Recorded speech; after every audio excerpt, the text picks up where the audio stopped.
The federal and state governments are also meeting tomorrow to discuss energy and how to bring power prices down. It'll be their first gathering since the federal government dumped the National Energy Guarantee. Some coalition MPs still want to devise ways of building new coal-fired generation. This morning, a group of Australian companies backed by the engineering firm Arup will ignore the political noise by pledging to go completely green and source all of their energy from renewable sources. Sam Kimmins is the global head of the RE100, which represents more than 150 companies around the world making the switch to sustainable energy. Mr Kimmins spoke in Sydney with the ABC senior business correspondent, Peter Ryan.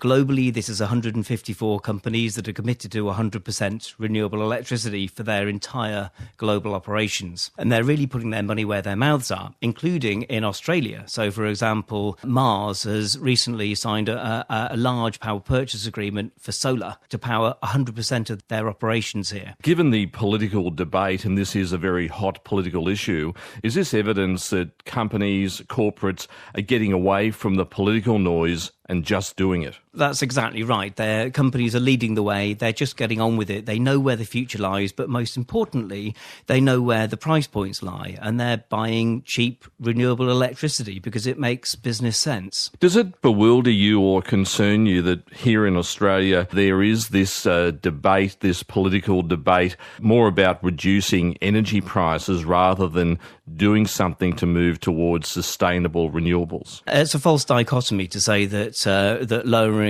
prices and going green can't go hand in hand. The fact is the price of solar has gone down by 80% over the last 7 years. It's now cheaper than coal. Recently in Indiana, NIPSCO, the public utility, worked out that it was actually cheaper for them to close down existing coal-fired power stations and replace them with an investment in new renewables than it was to keep those coal-fired power stations going. This morning in Sydney at the engineering firm Arup, a collective of companies will say they want to go completely green by 2050. So effectively they're ignoring the political noise. Unilever, Mars and Fujitsu will be presenting at Arup this morning. They have committed to going renewable actually long before 2050. In fact, the average for our 154 members is 2025, and 25 of our members, including Apple and Google, have already achieved 100% renewable for their global operations. What about big industrials? How difficult is it for big industrials to move away from that baseload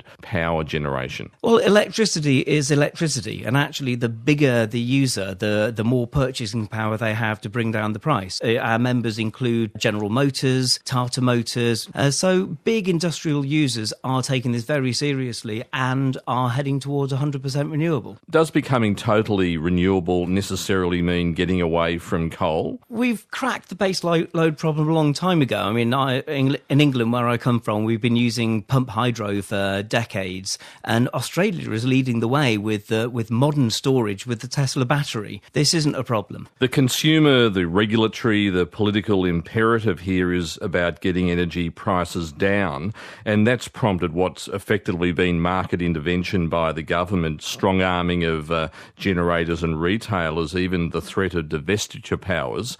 How helpful is that sort of intervention in making companies want to go renewable? Wind and solar are now the cheapest forms of energy around the world, and so the sensible solution is to use those rather than strong-arming utilities to drop their prices for antiquated power sources. What is the outlook for Australia if the debate continues to be dragged down in politics? The risk for Australia is that power prices remain high. That becomes a competition issue for international trade, and any company is going to choose to locate somewhere where electricity is cheap and not where it's expensive.